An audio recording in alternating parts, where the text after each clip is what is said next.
প্রিয় শিক্ষার্থী, Pundra university of science and technology, computer science and engineering বিভাগের পক্ষ থেকে আপনাদেরকে স্বাগত জানাচ্ছি। আমি engineer Syed Mir Talha Zubayed. CSC 431 professional programming with C#.NET CSC HSC স্ট্রিমের যারা 7 ব্যাচ তাদের জন্য এই কোর্সটি সর্বশেষ প্রোগ্রামিং কোর্স, তাদের বিএসসি সিএসসি কারিকুলামের। এবং এই কোর্সটিতে আমরা ফল 2020 টার্মের ফাইনাল টার্মের পরীক্ষার জন্য বা ফাইনাল এক্সামিনেশনের জন্য আমরা মূলত টিউটোরিয়ালস পয়েন্ট থেকে আলোচনা করছিলাম। এবং এই টিউটোরিয়ালস পয়েন্ট থেকে আলোচনার মূল কারণ হচ্ছে যে এখানেই আমরা চাইলে কোডগুলোকে এক্সিকিউট করে দেখাতে পারি এবং সেগুলো ব্যাখ্যা বিশ্লেষণ করতে পারি। তো আমাদের এই C# যে অংশগুলো টপিকগুলো আছে, আমরা লেফট কোনায় দেখতে পাচ্ছি স্ক্রিনের overview, environment, program structure, basic syntax, data types, type conversion, variables, constants, operators, decision making, loop, encapsulation, method, nullables, array, string structure, enumerations, classes, inheritance, polymorphism, operator overloading, interfaces, namespace, preprocessor, directives, regular expressions, exception handling এবং ফাইলের বিভিন্ন operation অর্থাৎ file আইও। এই টপিকগুলোর মধ্যে আমরা আজকে একটা topic নিয়ে কথা বলবো এবং সেটি হচ্ছে ডিসিশন মেকিং স্টেটমেন্ট। আমরা এই ডিসিশন মেকিং স্টেটমেন্ট থেকে এক সেট প্রশ্ন করব আমাদের অ্যাসাইনমেন্টের জন্য এবং ভাইভাতেও আমরা ডিসিশন মেকিং স্টেটমেন্ট থেকে প্রশ্ন করব। তো ডিসিশন মেকিং নিয়ে আমরা এর আগে কথা বলেছিলাম। মোটামুটি ভাবে আমরা আজকে মিড টার্মে এই ডিসিশন মেকিং স্টেটমেন্ট থেকে প্রশ্ন ছিল, আমরা সেজন্য এটা নিয়ে খুব বেশি ডিসকাশনে যাব না, তবে মৌলিক কয়েকটি বিষয় জানবো যেগুলোর পরপরই আমরা চলে যাব লুপ গুলোতে, এনক্যাপসুলেশনে, মেথডে। এগুলো থেকে প্রত্যেকটা থেকে অ্যাকসেপ্ট করে প্রশ্ন অ্যাসাইনমেন্টে থাকবে। আপনাদেরকে অ্যাসাইনমেন্টে মোট 5 সেটের প্রশ্নের উত্তর দিতে হবে। তো আমরা কথা না বাড়িয়ে চলে যাই ডিসিশন মেকিং স্টেটমেন্টে। তো যে কোনো প্রোগ্রামিং ল্যাঙ্গুয়েজে একজন প্রোগ্রামারকে বিভিন্ন কন্ডিশনের আওতায়, কন্ডিশনের আলোকে সিদ্ধান্ত নিতে হয়। যেমন আমরা যদি একটি সংখ্যা ইনপুট দিয়ে সেটিকে জোড় কিংবা বিজোড় নির্বাচন করতে বলা হয়, সেক্ষেত্রে তাকে কন্ডিশনটা দিতে হয় যে যদি সেটি 2 দিয়ে বিভাজ্য হয় সংখ্যাটি, তবে সেটি জোড় সংখ্যা, নতুবা বিজোড় সংখ্যা। এই যে কন্ডিশন যে 2 দিয়ে বিভাজ্য কি না, এই কন্ডিশনের আলোকে আমাদেরকে বা প্রোগ্রামারকে সিদ্ধান্ত নিতে হয় যে সেটি আমাদের হচ্ছে জোড় কিংবা বিজোড় প্রোগ্রাম। তো মানে জোড় বা বিজোড় সংখ্যা নির্ণয়ের ক্ষেত্রে যেমন একটি কন্ডিশন দিতে হয়, এরকম ভাবে আমরা যখন রিয়েল লাইফে যে কোনো সফটওয়্যার সলিউশন ডিজাইন করতে যাই তখন আমাদের প্রচুর পরিমাণ ডিসিশন মেকিং স্ট্রাকচার প্রয়োজন হয়। সেগুলোর ক্ষেত্রে আমরা এটা হচ্ছে একটা সাধারণ যে ফর্ম, আমরা বলছি general form of A typical decision making structure, যে যদি এটা হলো স্টার্ট নির্দেশ করছে, এটা এন্ড নির্দেশ করছে। যদি কন্ডিশনটি ট্রু হয়, ইফ কন্ডিশন ইজ ট্রু, তাহলে কন্ডিশনের যে কোড আছে, কন্ডিশনাল কোড, সেটা এক্সিকিউট হবে, মানে ওই কোডের আলোকে, মানে ওই কন্ডিশনের আলোকে যে কোডগুলো লেখা আছে। আর যদি কন্ডিশন ফলস হয় তাহলে সে এন্ডে চলে যাবে। তার মানে কন্ডিশনাল যে কোডটুকু দেয়া থাকে, মানে ওই শর্তের আলোকে যে এই শর্তটা যদি ট্রু হয় তাহলেই শুধুমাত্র এই কোডটুকু এক্সিকিউট হবে, যদি ট্রু না হয় তাহলে আর ওই কোডটুকু এক্সিকিউট হবে না, বরং বাইপাস করে সে প্রোগ্রাম ক্লোজ করে দেবে বা ওইখান থেকে সে অন্য জায়গায় কন্ট্রোল চলে যাবে। তো এটা হচ্ছে বিষয় যে যে কোনো প্রোগ্রামিং এ আমরা কন্ডিশন চেক করি, কন্ডিশন ট্রু হলে কন্ডিশনের কোডটুকু এক্সিকিউট হবে, ট্রু না হলে কন্ডিশনের কোডটুকু এক্সিকিউট হবে না। C# যে সকল ডিসিশন মেকিং স্টেটমেন্ট রয়েছে আমরা এখানে দেখতে পাচ্ছি if statement, if else statement, nested if, switch statement এবং নেস্টেড সুইচ। আমরা প্রত্যেকটা বিষয়ে আলোকপাত করে যাব। আমরা খুব দ্রুত এগুলোতে আগাবো কারণ এগুলোতে আপনি C programming language, Java programming language কিংবা C++ প্রোগ্রামিং ল্যাঙ্গুয়েজ সবগুলোতেই এই কন্ডিশনাল স্টেটমেন্ট গুলো পড়েছেন। আমরা সেগুলোকে আরেকটু ঝালাই করব। ইফ স্টেটমেন্টের ক্ষেত্রে আমরা যদি দেখি যে ইফ স্টেটমেন্টে কি ঘটে বা ইফ স্টেটমেন্টের কোড ব্লকটুকু আমরা সরাসরি দেখবো, তারপর ফ্লো ডায়াগ্রাম দেখবো। এই হচ্ছে আমাদের C# কোড। আমরা এই কোড লেখার জন্য যে অযথা সময় ব্যয় হবে সেটি আমরা না করে আমরা সরাসরি লাইভ ডেমোতে ক্লিক করে আমরা সেই কোডটুকু এক্সিকিউট করি এবং স্ক্রিনের এই কোডগুলোকে আমরা এক্সপ্লেইন করি, তাহলে আমার মনে হয় কম সময়ে আমরা মোটামুটি ভাবে বেশি শিখতে পারবো। যেমন আমরা এখানে দেখি যে C# কোড লেখার জন্য প্রথমে আপনাকে ইউজিং সিস্টেম এর মাধ্যমে আমি আসলে সিস্টেম নেম স্পেসটাকে আমাদের প্রোগ্রামে ব্যবহার করছি এবং ডিসিশন মেকিং নামে নতুন একটি নেম স্পেস তৈরি করছি। কিভাবে বুঝলাম? নেম স্পেস কিওয়ার্ডের মাধ্যমে, ক্লাস কিওয়ার্ডের মাধ্যমে আমরা একটা ক্লাস তৈরি করছি, যে ক্লাসের নাম দিয়েছি প্রোগ্রাম। তাহলে আমাদের কোড লেখার বেসিক স্ট্রাকচার হলো আপনাকে প্রথমে সিস্টেম নেমস্পেস কে অন্তর্ভুক্ত করতে হবে এবং প্রত্যেকটা স্টেটমেন্ট শেষে কিন্তু সেমিকোলন হবে।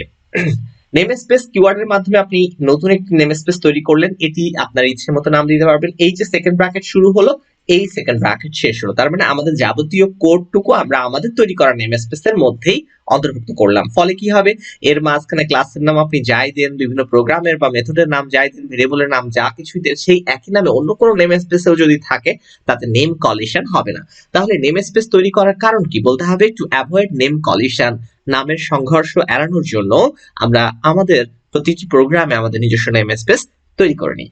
ক্লাস কিওয়ার্ডের মাধ্যমে আমরা ক্লাস তৈরি করছি, তার মানে এই ক্লাস কিওয়ার্ড যেখান থেকে লেখা শুরু হয়েছে ঠিক সেই বরাবর একটা ব্র্যাকেট লক্ষ্য করছেন, তার মানে এইখান থেকে শুরু করে এই পর্যন্ত হচ্ছে একটা ক্লাস, অর্থাৎ সেকেন্ড ব্র্যাকেট শুরু হলো, সেকেন্ড ব্র্যাকেট শেষ হলো। তার মানে আমরা যদি দেখি যে এখান থেকে এই পর্যন্ত এটা হচ্ছে প্রোগ্রাম নামক ক্লাসের কোড।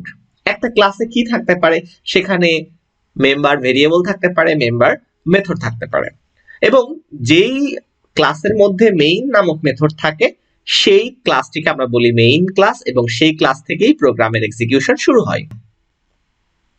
তাহলে স্বাভাবিকভাবে আমাদের এই যে সেকেন্ড ব্র্যাকেট তার পর থেকে শুরু হবে, যেহেতু এই লাইনটা হচ্ছে কমেন্ট, অর্থাৎ এই কমেন্ট সে ইগনোর করবে, এখানে কমেন্ট লেখা আছে ইগনোর করবে, এখানে কমেন্ট লেখা আছে ইগনোর করবে। এই কমেন্ট গুলো আমরা প্রোগ্রামের মধ্যে কেন লিখি, যাতে কিনা অনেক বড় কোড লিখলে কোন কোড কেন লেখা হয়েছে সেই এক্সপ্লানেশনটা আমরা মূলত এই কমেন্ট আকারে লিখে রাখি, যাতে আমরা নিজেরাই পরে আমাদের কোড বুঝতে যাতে অসুবিধা না হয়। কিংবা আমি চাকরি ছেড়ে চলে গেলাম, ওই সফটওয়্যার মেইনটেন্যান্সের দায়িত্ব অন্য কোনো ইঞ্জিনিয়ারের উপরে চাপানো হলো, সে যেন আপনার লেখা কোডটি বুঝতে পারে, সেজন্য ব্যাখ্যাগুলো আমাদেরকে দিতে হয়।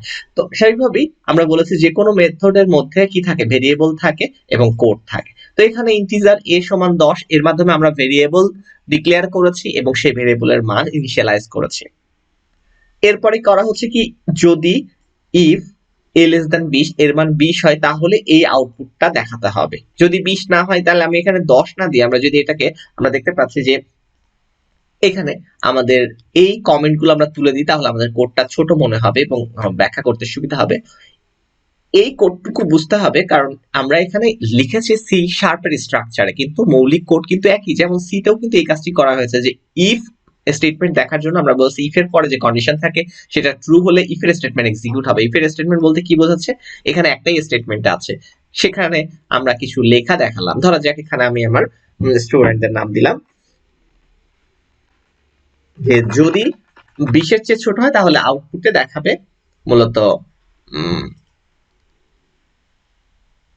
এটা হচ্ছে আমাদের কোড। তাহলে আমরা যদি এটাকে এক্সিকিউট করাই, এক্সিকিউট করালে আমাদের আউটপুট আসছে যে যেহেতু এখানে ভ্যালু 10, তার মানে এই কন্ডিশনটা ট্রু, যে এর মান কি 20 এর চেয়ে ছোট, যেহেতু ট্রু, অতএব শুধুমাত্র ইফ এর কন্ডিশন ট্রু হলে ইফ এর স্টেটমেন্ট এক্সিকিউট হবে, নতুবা বের হয়ে আসবে। তার মানে বের হয়ে কোথায় যাবে, ধরা যাক এখানে আমরা এটা 30 দিলাম, তার মানে কন্ডিশন ফলস, তার মানে ইফ এর কন্ডিশন ফলস, অতএব ইফ এর যে স্টেটমেন্ট অর্থাৎ এই লাইনটা কিন্তু এক্সিকিউট হবে না, অর্থাৎ এই ব্র্যাকেটের মধ্যে যে কোড সেটা এক্সিকিউট না হয়, বরং কন্ডিশনটা চেক করার পর যখন দেখবে ফলস, তখন সে ইফ এর কোড এক্সিকিউট না করে সে বের হয়ে আসবে। তার মানে কি, বের হয়ে আসলে সে এই লাইনটা এরপর এক্সিকিউট করবে, তারপরে এই লাইনটা এক্সিকিউট করবে, তারপরে প্রোগ্রাম ক্লোজ করবে। তাহলে এখন আমরা যদি দেখি এটাকে এক্সিকিউট করতে, তাহলে আলটিমেটলি আমাদের আউটপুটে কিন্তু ওই আলী হাসান কথাটি আর আসছে না, রাইট লাইন যেটা, অর্থাৎ কনসোল ডট রাইট লাইন মাধ্যমে আমরা হচ্ছে আউটপুটে কোনো কিছু প্রদর্শন করি সি শার্পের কোডে। এখানে কনসোলটা হচ্ছে ক্লাসের নাম, কনসোল ক্লাসের একটি মেথড হচ্ছে রাইট লাইন, যার মাধ্যমে আমরা মূলত সি প্রোগ্রামিং এর প্রিন্টএফ এর কাজটি করে থাকি, অর্থাৎ আউটপুটে কোনো কিছু প্রদর্শন করে থাকি। ঠিক একইভাবে রিড লাইন যেটা, সেটা আসলে ইনপুটে একটা কিবোর্ডের একটা প্রেসিং এর জন্য ওয়েট করে, কিবোর্ড থেকে কোনো একটা ইনপুট নেওয়ার জন্য অপেক্ষা করে, তার মানে আউটপুটে আমরা আসলে ততক্ষণে আমরা হচ্ছে যে কোন একটা আউটপুট ধরে রাখাটা অনেক সময় এই, যদি আমরা এইটাকে কমেন্ট আকারে করি তাহলে এখন আপনি এক্সিকিউট করলে দেখবেন যে আউটপুট হয়ে খুব দ্রুত সেটা ভ্যানিশ হয়ে যাবে যদি আপনি আপনার ইয়াতে এক্সিকিউট করেন আমাদের সি শার্পের যে আইডিই বা ইন্টিগ্রেটেড ডেভেলপমেন্ট এনভায়রনমেন্ট রয়েছে সেটি। তাহলে মোটামুটি ভাবে এই কোডটুকু আপনারা দেখছেন যে এখানে আমরা প্রথমে ভেরিয়েবল ডিক্লেয়ার করলাম, একটা কন্ডিশনাল চেকিং দিলাম ইফ স্টেটমেন্টের মধ্যে। এখন আমরা দেখব ইফ এলস এর বিষয়টি, যে আগের মতোই, যে সেখানে শুধু ছিল ইফ এর ক্ষেত্রে, এখন আসলে ইফ এলস এর ক্ষেত্রে, যে ইফ এর ক্ষেত্রে কিন্তু কোনো মানে কন্ডিশন ট্রু হলে কি হবে সেটি বলা আছে, কিন্তু ফলস না হলে মানে ট্রু না হলে অর্থাৎ ফলস যদি হয় তখন সে কি করবে, কোড থেকে বের হয়ে যাবে। কিন্তু আমরা যদি এরকম হয় যে ট্রু হলে এটা করো, ফলস হলে এটা করো, মানে দুটো অপশন দিতে চাই, তখন আমরা মূলত ইফ এলস ব্যবহার করি। যেমন আমরা এখানে দেখতে পাচ্ছি যে ইফ এর পর একটা কন্ডিশন দেয়া আছে, যদি এই কন্ডিশন ফলস হয়, যেমন 20 এর চেয়ে কি ছোট, আমরা বুঝতে পারছি যে এর মান এখানে 100 দেয়া আছে, অতএব ছোট না, অতএব এই কন্ডিশন ট্রু হয়নি। অতএব ইফ এর কন্ডিশন ট্রু হলে ইফ এর কোড এক্সিকিউট হবে, যদি ট্রু না হয় ফলস হয় তাহলে এলস এর কোডটুকু এক্সিকিউট হবে। অতএব আমরা এখানে বুঝতে পারছি যে এলস এর মধ্যে যে লেখাটা আছে যে a is not less than Ali Hasan, আমরা এখানে লিখে দিই যে এটা হচ্ছে একটা স্টুডেন্টের নাম দিয়ে দিলাম, যে যদি 20 এর চেয়ে ছোট হয় তাহলে দেখাবে হচ্ছে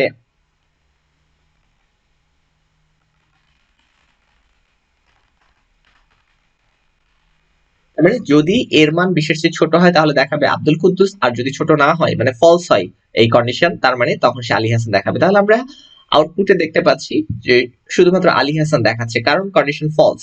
তার মানে ইফ আর ইফ এলস এই দুটোই ডিসিশন মেকিং স্টেটমেন্ট। পার্থক্য কোথায়? ইফ এর ক্ষেত্রে আমরা শুধুমাত্র বলে দিই যে যদি কন্ডিশন ট্রু হয় তাহলে কি করতে হবে, কিন্তু ফলস হলে কি করতে হবে সেটি আর বলা থাকে না, যার ফলে সে ওই ইফের ব্লক থেকে বের হয়ে যায়।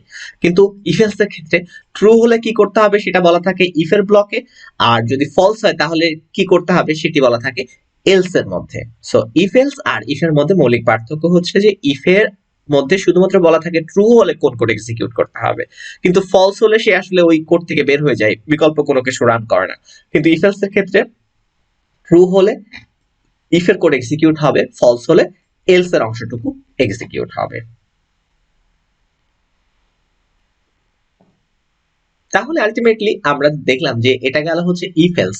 কিন্তু অনেক সময় আমাদেরকে কোডে প্রয়োজন হয় যে একটা কন্ডিশন চেক করার পরে আরো কন্ডিশন চেক করা, সেক্ষেত্রে আমরা কি করি, আমরা তখন নেস্টেড ইফ, অর্থাৎ যেটিকে আমরা বলছি যে ইফ একটা চেক করলেন তারপরে আরো ইফ চেক করার প্রয়োজন হয়। যেমন এখানে আমরা প্রথমে চেক করেছি যে এর মান 100 কিনা, যদি 100 হয় তাহলে আরো চেকিং করতে হবে, আর যদি 100 না হয় তাহলে কি করতে হবে সেটিও বলে দেয়া আছে। এটাকে আমরা বলছি নেস্টেড ইফ। লক্ষ্য করবেন এখানে কোনো এলস অংশ নেই। এই কোডটুকু যদি আপনি দেখেন তাহলে ইফ এবং নেস্টেড ইফ এর মধ্যে পার্থক্য কি? আমরা নেস্টেড ইফ বলতে বোঝায় যে একটা ইফ স্টেটমেন্টের মধ্যে আরেকটি ইফ স্টেটমেন্ট, তার মানে এখান থেকে এইটুকু যেটি আমি সিলেক্ট করে রেখেছি স্ক্রিনে সেটি হচ্ছে ইনার ইফ, আর এটিকে আমরা বলি আউটার ইফ। আউটার ইফ কোন পর্যন্ত? সেকেন্ড ব্র্যাকেট যেখান থেকে শুরু হয়েছে এবং সেকেন্ড ব্র্যাকেট যেখানে গিয়ে শেষ হয়েছে। তাহলে এই আউটার ইফ অংশটা মূলত এইটুকু হলো ইফের ব্লক, এবং ইফ স্টেটমেন্টে কিন্তু কোনো এলস অংশ থাকে না, যার ফলে যদি এই কন্ডিশন ট্রু হয় তাহলে ইফের কোড এক্সিকিউট হবে। এই আউটার ইফের কোড কিন্তু এইটুকু, অর্থাৎ সেটা হচ্ছে ইনার ইফ। তার মানে তখন আবার এখানে এসে যখন, তার মানে কিভাবে কোড এক্সিকিউট হবে, প্রথমে এ এবং বি নামে দুটো ভেরিয়েবল তৈরি করা হলো এবং সেখানে মান ইনিশিয়ালাইজ করা হলো। এরপরে কন্ডিশনাল চেকিং আসছে, যদি ইফের মান 100 হয়, আমরা অলরেডি ইফের মান 100 দিয়েছি বিধায় কন্ডিশনটি ট্রু। আমরা বলেছি ইফ স্টেটমেন্টে যদি কন্ডিশন ট্রু হয় তাহলে ইফের কোড এক্সিকিউট হবে। ইফের কোড কোনটুকু? এইটুকু হচ্ছে ইফের কোড, অর্থাৎ এই কোডটুকু এক্সিকিউট হবে। এখন এক্সিকিউশন করতে গিয়ে এসে দেখলো আবার শর্ত দেয়া হয়েছে, তখন সে আবার চেক করবে। কি চেক করবে? বি এর মান 200 কিনা, যেহেতু আমরা বি এর মানও 200 দিয়েছি সেক্ষেত্রে এই কন্ডিশন ট্রু হবে। সো এটিও যেহেতু একটি ইফ স্টেটমেন্ট এবং এই কন্ডিশনটি ট্রু হয়েছে, অর্থাৎ ইফের যে কোড, তার মানে আমরা সেকেন্ড ব্র্যাকেট দেখবো, এই সেকেন্ড ব্র্যাকেট শুরু সেকেন্ড ব্র্যাকেট শেষ, তার মানে ইফের কোড বলতে আমরা বুঝাচ্ছি এই লাইনটাকে। এখানে মাল্টিপল লাইন থাকতে পারে, 5 লাইন 10 লাইন মূলত আমাদের সফটওয়্যারের প্রয়োজনে যতগুলো লাগবে, বা আমি যে প্রবলেম সলভ করার জন্য কোড লিখতেছি সেটার জন্য যে কয় লাইন লাগবে সেটি লিখতে হবে। এখানে এক লাইন ইনস্ট্রাকশন দিয়ে বা একটা স্টেটমেন্ট দিয়ে ব্যাখ্যা করা হয়েছে মূলত। এখন আমরা দেখি যে তার মানে এই কন্ডিশনটি ট্রু হয়েছে বিধায় এই লাইনটি এক্সিকিউট হবে, অর্থাৎ আমরা আউটপুটে দেখতে পাবো এই লেখাটি যে value of A is 100 and B is 200, এটি আমরা আউটপুটে দেখতে পাবো। তাহলে যখন এই সেকেন্ড ব্র্যাকেটে চলে আসলো তখন পরে যে স্টেটমেন্ট গুলো আছে, যেমন এই স্টেটমেন্ট আউটপুটে এর মান দেখানো, এই স্টেটমেন্টের সাহায্যে আউটপুটে বি এর মান দেখানো, সেটি অবশ্যই স্ক্রিনে দেখাবে। সেক্ষেত্রে আমরা এক্সিকিউশন করে আমরা আউটপুটটা ডান পাশে দেখতে পাচ্ছি যে এই যে value of A is 100 and B is 200 সেটি আমরা স্ক্রিনে দেখতে পাচ্ছি। আবার এই লাইনটি কিভাবে আসছে? মূলত এই স্টেটমেন্ট এক্সিকিউশনের ফলে। এই লাইনটি আউটপুটে কিসের দেখাচ্ছে, কি কারণে? এই লাইনটির এক্সিকিউশনের ফলে। তো এই হচ্ছে আমাদের কোড, এবং সি শার্পের এই কোডটি আমরা যদি লিখি, কোড প্র্যাকটিস করার জন্য খাতায় লিখতে হবে। আমরা আসলে একটু শুরু থেকে দেখি। ইউজিং কিওয়ার্ডের মাধ্যমে আমরা সিস্টেম নেম স্পেসটিকে প্রোগ্রামে অন্তর্ভুক্ত করেছি বা ব্যবহার করেছি। নেম স্পেস কিওয়ার্ডের মাধ্যমে আমরা ডিসিশন মেকিং নামে একটি নেম স্পেস তৈরি করেছি। সেকেন্ড ব্র্যাকেট এখান থেকে শুরু হয়েছে, সেকেন্ড ব্র্যাকেট এখানে শেষ হয়েছে। তাহলে ক্লাস কিওয়ার্ডের মাধ্যমে আমরা প্রোগ্রাম নামে একটি ক্লাস তৈরি করেছি, যেটি শুরু হয়েছে এখান থেকে এবং শেষ হয়েছে এখান থেকে। তার মানে এই অন্তর্ভুক্ত যতখানি কোড আছে এইটুকু পুরোটাই হচ্ছে একটা মাত্র ক্লাস। আমরা যখন পড়াই তখন আমরা হয়তো একটা হচ্ছে ক্লাস ব্যবহার করে আমরা কোড লিখি, কিন্তু রিয়েল যখন সফটওয়্যার সলিউশন দাঁড় করানো হয় তখন একটা কোডের মধ্যে হয়তো 30টা 50টা 100টা 200টা 500টা 1000টা 2000টা ক্লাসও তৈরি করার প্রয়োজন হয়। তো ব্যাখ্যার সুবিধার্থে আমরা মূলত বিভিন্ন স্ট্রাকচার গুলো নিয়ে আমরা বোঝার চেষ্টা করছি যে কিভাবে এগুলোকে আমরা ব্যবহার করতে পারি। তো এটা হলো নেস্টেড ইফ এর উদাহরণ, এবং নেস্টেড ইফ এর ক্ষেত্রে আপনাকে বুঝতে হবে, ধরা যাক এই কন্ডিশনটি 300 দিলাম, মানে বি এর মান 300 দিলাম, তাহলে এখানে কি করতেছে, এখানে প্রথমে এই কন্ডিশন চেক করবে আউটার ইফ কন্ডিশন যেটি আছে এর মান 100 কিনা। যেহেতু এর মান 100, সেহেতু এই ব্লক অফ কোড এক্সিকিউট হবে। যদি এটাও না হতো, ধরা যাক আমরা হচ্ছে, আচ্ছা এটা হোক আর কি, যে এর মান 100, তাহলে আউটার কন্ডিশনের যে আউটার ইফ এর কন্ডিশন সেটি ট্রু হওয়ায় এই কোডগুলো এক্সিকিউশন হবে। এখন ভেতরে ঢুকলো ইফ এর মান বি এর মান 200 কিনা। যেহেতু ইফ এর বি এর মান 300, তার মানে এই কন্ডিশন ফলস। তার মানে ইফ এর এই ব্লকে এসে চেক করে দেখলো যে বি এর মান 200 কিনা, কিন্তু আসলে আছে 300, ফলে এই কন্ডিশন ফলস। আমরা জানি ইফ এর ক্ষেত্রে কন্ডিশন ফলস হলে সে ইফ এর ব্লক থেকে বের হয়ে যাবে। তার মানে ইফ এর ব্লকটা শেষ হয়েছে এই জায়গাটায় এসে, অতএব এখান থেকে এখানে সে চলে আসবে। তার মানে এই লাইনটা সে এক্সিকিউট করবে না। তার মানে আউটপুটে আমার যে এই লাইনটি সেটি আর আমি এখন দেখতে পাবো না। শুধুমাত্র আমরা দুটো জিনিস দেখতে পেলাম, exact value of A is 100, এই লাইনটি আউটপুটে কেন আসছে, কনসোল ডট রাইট লাইনের পরে এই যে স্টেটমেন্টটি আমি লিখেছি সেটির কারণে। আর দ্বিতীয় যেটা exact value of B is 300, সেটি আসতেছে এই লাইনের কারণে। এখন আমরা দেখব সুইচ স্টেটমেন্ট। অলরেডি সুইচের ক্ষেত্রে আমরা জানি যে সুইচের ক্ষেত্রে কি হয়, প্রথমে একটা এক্সপ্রেশন থাকে। ফ্লো ডায়াগ্রামটি যদি আমরা দেখি, অনেকগুলো কেস থাকে, case 1 case 2 case 3 case 4 case 5, এভাবে আপনার যতগুলো কেস হতে পারে। যেমন আমি যদি আপনাকে বলি যে টেস্টিং করতে হবে যে কোনো একটা ইনপুট, সেটি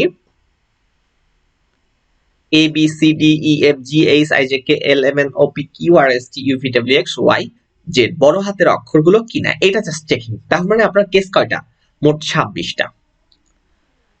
তখন আমরা কি করি, কেস 1 2 3 4 5 26টা কেস, এবং একটা থাকে ডিফল্ট কেস। মানে কি, যদি কোনো কেসের সাথে ম্যাচিং না করে, সে হয়তো দেখা গেল তাকে ইনপুট দিতে বলা হয়েছে অক্ষর, বড় হাতের অক্ষর, সে বড় হাতের অক্ষর বাদে সে কি করলো, সে একটা সংখ্যা ইনপুট দিল। সে হতে পারে ছোট হাতের অক্ষর ইনপুট দিল, অথবা কিবোর্ডে যে অনেক সিম্বল রয়েছে, at the rate of, hash, dollar sign, percentage, ampersand কিংবা স্টার, এই যে বিভিন্ন সিম্বল রয়েছে, সে হয়তো দেখা গেল একটা সিম্বল ইনপুট দিল। তার মানে সেগুলো ওই 26টা কেসের সাথে মিলবে না। অতএব সেটিকে আমরা একটা ডিফল্ট কেস দিই, যে যদি কোনো কিছু এই 26টা কেসের সাথে ম্যাচ না করে তাহলে কি হবে, সেটি আর একটা কোডের মাধ্যমে আমরা ব্যাখ্যা করি। যে যদি কেস 1 এর সাথে ম্যাচ করে তাহলে কি করতে হবে, সেই কোড লেখা হয়, যেটিকে আমরা বলছি কোড ব্লক 1। যদি বি এর সাথে ম্যাচ করে তাহলে কি করতে হবে, সি এর সাথে ম্যাচ করলে কি করতে হবে, মানে কোন কেসের সাথে মিললে কি করতে হবে সেই করণীয়টা লেখা হয়, সেটাকে আমরা বলছি কোড ব্লক 1। তো আলটিমেটলি আমরা যদি এই এক্সাম্পলটা দেখি সুইচ স্টেটমেন্টের, সেখানে আমরা দেখতে পাচ্ছি যে এখানে আমাদের আগের মতো ইউজিং নেম স্পেস, ইউজিং সিস্টেমের মাধ্যমে আমরা সিস্টেম নেম স্পেসটিকে ব্যবহার করছি, এবং ডিসিশন মেকিং নামে একটা নেম স্পেস তৈরি করে সেখানে প্রোগ্রাম নামে একটা ক্লাস তৈরি করছে। এবং লক্ষ্য করবেন এই ক্লাসটি যেখান থেকে লেখা শুরু হয়েছে সেই বরাবর একটা ব্র্যাকেট আছে। তার মানে আমরা বুঝতে পারছি যে আমাদের প্রোগ্রাম ক্লাসটি এখান থেকে শুরু করে এই পর্যন্ত, নেম স্পেসটা এখান থেকে শুরু করে নেম স্পেসের ব্র্যাকেট এখানে। তার মানে আমাদের নেম স্পেসটা অন্তর্ভুক্ত হচ্ছে এখান থেকে এই পর্যন্ত হচ্ছে ডিসিশন মেকিং নেম স্পেসের অন্তর্ভুক্ত এরিয়া। এবার আমরা দেখি যে আমাদের কি কি করা আছে। সেটা হচ্ছে যে প্রত্যেকটা কেস লেখা হয়েছে, খেয়াল করবেন লেখার স্ট্রাকচার। সুইচ কেসের ক্ষেত্রে সেখানে সুইচ কিওয়ার্ডের পরে একটা ভেরিয়েবলের নাম দেয়া হয়, সেই ভেরিয়েবলটাতে ভেরিয়েবল আগে ডিক্লেয়ার করে নিতে হবে ডেফিনেটলি। তো আমরা মেইন মেথডটা যেহেতু এখান থেকে শুরু, অতএব আমরা এক্সিকিউশনটা এখান থেকে চলবে এই পর্যন্ত। তাহলে আমরা কি দেখতে পাচ্ছি, গ্রেড নামে ক্যারেক্টার টাইপের একটি ভেরিয়েবল ডিক্লেয়ার করা হয়েছে, সাথে সাথেই সেই মানে ক্যারেক্টার টাইপের ভেরিয়েবলে একটি মান ইনিশিয়ালাইজ করা হয়েছে এবং সেখানে আমি বি ইনপুট দিয়ে রাখলাম। এখন সুইচ স্টেটমেন্ট, সুইচ কেসটা মূলত এখান থেকে এই পর্যন্ত, যে সুইচ কেস কিভাবে আমরা প্রোগ্রামে এফিশিয়েন্টলি ব্যবহার করতে পারি। কিভাবে, সুইচের পরে একটা ভেরিয়েবল দিতে হয়, সেই ভেরিয়েবলের সম্ভাব্য মান কি কি হতে পারে সেগুলো লিখতে হয় কেসের মধ্যে, এবং লাস্টে একটা কোলন দিতে হয়, এবং প্রত্যেকটা কেসেরই একটা করে ব্রেক স্টেটমেন্ট থাকতে হবে, এবং ব্রেকের শেষে সেমিকোলন। এখন এই মাঝখানে আপনি অনেক কোড লিখতে পারেন, এখানে এক লাইন একটা অর্থাৎ একটা সিঙ্গেল স্টেটমেন্ট দেওয়া হয়েছে, এখানে 10টা 20টা 30টা স্টেটমেন্ট থাকতে পারে। এখন আপনি হয়তো গ্রেড পেতে পারেন কি A grade, B grade, C grade, D grade, আর ধরা যাক এফ গ্রেড। এই কয়টা গ্রেড মনে করেন আপনার ইউনিভার্সিটিতে বা আপনার বাংলাদেশে আছে ধরা যাক। তাহলে যদি সে, যেহেতু এখানে গ্রেডের মান দেওয়া আছে বি, তার মানে এখানে এসে সে আসলে সুইচিং হবে কোন কেসের ক্ষেত্রে, বি এর ক্ষেত্রে। তার মানে সে প্রথমে এটা ম্যাচিং করবে যে কেস কি এর সাথে ম্যাচ করে, দেখলো ম্যাচ করে না, তাহলে ম্যাচ যদি না করে তাহলে তার যে স্টেটমেন্ট সেটা এক্সিকিউশন হবে না। তার মানে হচ্ছে ভেরিয়েবলের মানের উপর ভিত্তি করে করেসপন্ডিং কেসের যে স্টেটমেন্ট গুলো আছে সেগুলো সে এক্সিকিউট করবে। তার মানে যেহেতু এটা বি আছে, সে এই কেসের সাথে ম্যাচিং করে, যেহেতু ম্যাচ পেলো না, সে চলে যাবে পরে কেসে। ধরা যাক আমরা এটাকে দিই, আমরা এফ দিই, তাহলে সুবিধা হবে। যে এফ যদি দিই, তার মানে এই কেসের সাথে ম্যাচিং করবে, এই কেসের সাথে ম্যাচিং করবে, এই কেসের সাথে ম্যাচিং করবে, কোনোটার সাথে যখন ম্যাচিং পাচ্ছে না তখন সে আসলে এই কোডগুলো কিন্তু এক্সিকিউট করবে না। তার মানে এক্সেলেন্ট, ওয়েল ডান, এগুলো রাইট লাইন বা আউটপুটে কিন্তু আমরা দেখতে পাবো না। ডি এর সাথে ম্যাচিং করলো না, কিন্তু এসে এফ এর সাথে ম্যাচিং করলো। অতএব যখন যে কেসের সাথে ম্যাচিং করবে এই ভেরিয়েবলের মান, তখন সেই কেসের করেসপন্ডিং কোডগুলো এক্সিকিউট হবে। তার মানে আমরা এখানে এই কোডটি অর্থাৎ এই লাইন কোড এক্সিকিউট হবে। তার মানে আমরা এখানে দেখাবো, মানে আউটপুট আমরা দেখতে পাবো বেটার ট্রাই এগেইন কথাটা, যেহেতু রাইট লাইনের মধ্যে ডাবল কোটেশনের মধ্যে এটা দেখানো হয়েছে, অতএব আমরা আউটপুটে এটা দেখতে পাবো। তারপরে কি স্টেটমেন্ট দেওয়া আছে, ব্রেক স্টেটমেন্ট। তাহলে আমরা বলেছিলাম যে প্রত্যেকটি কেস একটা করে ব্রেক স্টেটমেন্ট থাকে, প্রত্যেকটা কেসে একটা করে ব্রেক স্টেটমেন্ট থাকবে। তার মানে যখনই এই কেসের সাথে ম্যাচ করবে সেই কেসের যে কোডগুলো আছে সেগুলো এক্সিকিউট হবে, এরপরে ব্রেক স্টেটমেন্ট মানে এখান থেকে থেমে যাবে। তাহলে থেমে যদি যায় তখন সে কি হবে, এখান থেকে চলে যাবে একদম সুইচের শেষে। তার মানে সুইচটা শুরু হয়েছে এখান থেকে, শেষ হয়েছে এখানে। অতএব এই ব্রেক স্টেটমেন্ট পাওয়ার কারণে সে কি করবে, ওইখান থেকে এক্সিকিউশন থামিয়ে দিয়ে সুইচের শেষে চলে যাবে। তার মানে এই সেকেন্ড ব্র্যাকেটের শেষে চলে আসলো, অতএব এরপর থেকে আবার সে ধারাবাহিকভাবে কোড এক্সিকিউট করবে। তো নেক্সট লাইন বা নেক্সট স্টেটমেন্ট পাচ্ছে console.writeLine your grade is, তারপরে গ্রেড ভেরিয়েবলের মানটি আউটপুটে দেখাতে হবে, অতএব সেটি সে আউটপুটে দেখাবে। তারপরে রিড লাইন মানে হচ্ছে সে কিবোর্ড থেকে একটা লাইন রিড করার জন্য ওয়েট করবে, ততক্ষণ আমরা স্ক্রিন আউটপুট দেখতে পাচ্ছি, বা আউটপুটটাকে ধরে রাখার জন্য আমরা এই console.readline মেথডটিকে কল করেছি। তো আলটিমেটলি আমাদের সুইচের ক্ষেত্রে আমরা এখন যদি এক্সিকিউট করে আমরা দেখতে পাচ্ছি যে আউটপুটে কি আসবে, যে বেটার ট্রাই এগেইন, এই কথাটি আমরা আউটপুটে দেখতে পাবো। এই যে বেটার ট্রাই এগেইন এই কথাটি আউটপুটে দেখলাম কিসের, কোন রাইট লাইন কমান্ডের মাধ্যমে, এই রাইট লাইন কমান্ডের মাধ্যমে। তাহলে আমরা লক্ষ্য করি আমাদের এই প্রোগ্রামটিতে কিন্তু মোট রাইট লাইন কমান্ড কয়টা আছে, একটা, দুটো, তিনটা, চারটা, পাঁচটা এবং ছয়টা। কিন্তু ছয়টা রাইট লাইন মানে কি, ছয়টা আউটপুটে দেখানোর কথা, কিন্তু ছয়টাই কিন্তু আউটপুটে আসেনি। আউটপুটে এসেছে মাত্র দুটো রাইট লাইন কমান্ডের এক্সিকিউশন। তার মানে এই ছয়টা রাইট লাইন কমান্ডের মধ্যে বা রাইট লাইন মানে মেথড যে আমরা কল করেছি, এই স্টেটমেন্ট গুলোর মধ্যে মাত্র দুটো স্টেটমেন্ট এক্সিকিউট হয়েছে, বাকি চারটি হয়নি। কোন চারটি হয়নি, এক্সেলেন্ট হয়নি, ওয়েল ডান হয়নি, ইউ পাসড হয়নি, ইনভ্যালিড গ্রেড হয়নি। এই চারটি রাইট লাইন এক্সিকিউট হয়নি। তার মানে সুইচ ব্লকের মধ্যে অনেকগুলো সম্ভাব্য কেস থাকবে আর একটা থাকবে ডিফল্ট কেস। আমাদের সুইচের পরে যে ভেরিয়েবলটি দেয়া আছে সেই ভেরিয়েবলের মান যেটি হবে, যে কেসের সাথে ম্যাচ করবে শুধুমাত্র সেই কেসের কোডগুলো এক্সিকিউট হবে, বাকি আর কোনোটা এক্সিকিউট হবে না। তার মানে এখানে যতগুলোই কেস থাকুক আর ডিফল্ট থাকুক, যে কোনো একটা এক্সিকিউট হবে। তার মানে এখানে আমার যদি 500টা কেস থাকে, একটা ডিফল্ট থাকে, মোট 501টা, তার মধ্যে যে কোনো একটা এক্সিকিউশন হবে, বাকি সবগুলো বাদ যাবে, এক্সিকিউশন থেকে বাদ যাবে। আর যেহেতু এটা সুইচ কেসের বাইরে, অতএব কোনো কিছু যদি এক্সিকিউশন নাও হয় তবুও এই লাইনটা এক্সিকিউশন হবে। তার মানে আমাদের যেহেতু এফ ছিল আর এফটা ম্যাচিং করছে এই কেসের সাথে, অতএব সেই কেসের কোডে যেটা লেখা আছে বেটার ট্রাই এগেইন সেটার সাথে ম্যাচ করেছে বিধায় সেটা আউটপুটে দেখাবে। কিন্তু আমার ধরা যাক এখানে গ্রেড দিলাম আমি 0, তার মানে কেস এর সাথে ম্যাচ করবে না, বি এর সাথে, সি, ডি, এফ কোনোটার সাথে ম্যাচ করতেছে না, তখন এই ডিফল্ট যে কেস আছে সেটির যে কোড সেটি এক্সিকিউট হবে। তারপর আমরা এখানে দেখতে পাচ্ছি যে ডিফল্টের যে কেসটা রয়েছে সেটি হচ্ছে আমাদের ইনভ্যালিড গ্রেড কথাটা। তাহলে সেই ইনভ্যালিড গ্রেডটা আমরা আউটপুটে এখন কিন্তু দেখতে পাবো। তাহলে ইনভ্যালিড গ্রেড এটি আউট। তার মানে আমাদের যতগুলো কেস ছিল শুধুমাত্র যদি কোন একটা কেসের সাথে ম্যাচিং করে তাহলে সেই কোড এক্সিকিউট হবে, আর যদি না হয় তাহলে ডিফল্ট যে কেস সেটির যেটা সেটা আউটপুটে আমরা দেখতে পাবো। এটা তো গেল হচ্ছে সুইচ স্টেটমেন্ট। কিন্তু এমন যদি হয় যে সুইচের মধ্যে আবার সুইচ স্টেটমেন্ট ব্যবহারের প্রয়োজন হয়, যেটিকে আমরা বলে থাকি নেস্টেড সুইচ, সেটি কিন্তু আমরা এখন দেখতে পাচ্ছি যে এই হচ্ছে সুইচ স্টেটমেন্ট। তার মানে লক্ষ্য করবেন যেখান থেকে এই যে বাম পাশে যতটুকু স্পেসিং করা হয় এটাকে আমরা বলি ইন্ডেন্টেশন। এটা দিয়ে সহজে আমরা বুঝতে পারি যে আমার সুইচ কোডটা কোথা থেকে শুরু হয়েছে কোথায় গিয়ে শেষ হয়েছে। লক্ষ্য করবেন সুইচের জায়গাটা এখান থেকে ঠিক ওই বরাবর নিচের দিকে তাকান, সেকেন্ড ব্র্যাকেট দেখতে পাচ্ছেন, সুইচের পরে সেকেন্ড ব্র্যাকেট স্টার্ট হয়েছে এবং ক্লোজিং হয়েছে। তার মানে আমরা বুঝতে পারছি যে এখান থেকে এইটুকু হচ্ছে সুইচ স্টেটমেন্ট। লক্ষ্য করবেন এই সুইচের ভেতরে আবার কিন্তু সুইচ কোড আছে, এটাকে আমরা বলি নেস্টেড সুইচ। যে এই আউটার সুইচ এটা হলো ইনার সুইচ, তাহলে আউটার সুইচের অংশটুকু হচ্ছে এখান থেকে এই পর্যন্ত হলো সুইচ স্টেটমেন্ট। অতএব আমরা জানি যে সুইচের কি থাকবে, কেস থাকবে এবং প্রত্যেকটা কেসে একটা করে ব্রেক স্টেটমেন্ট থাকবে। লক্ষ্য করবেন এই যে কেস দেয়া আছে তার ব্রেক স্টেটমেন্টও দিতে হবে। তার মানে এই কেসটা হলো 100 দেয়া আছে, এখানে আরো কেস থাকতে পারে, আমরা শুধুমাত্র একটা কেস দিয়েছি বোঝানোর সুবিধার্থে। তাহলে কেস 100 যেহেতু আমাদের অলরেডি একটা কেসের সাথে ম্যাচ করে যাবে সেই কারণে আমরা আসলে আর কোড দেইনি। আমরা চাইলে এখানে আরো কোড দিতে পারতাম যে কেস 100 হলে কোনটা হবে, এখানে আমরা হয়তো দিলাম কেস 200 হলে কত হবে, ধরা যাক এটার মান যদি হয় 500, 200 হলো, তাহলে 200 জন্য কি হবে সেটার জন্য একটা কোড লিখলাম। তারপরে হয়তো দেখা গেল 300 জন্য আরেকটা কোড লিখলাম।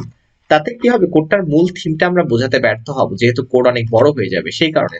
এটা গেল 300 কেস।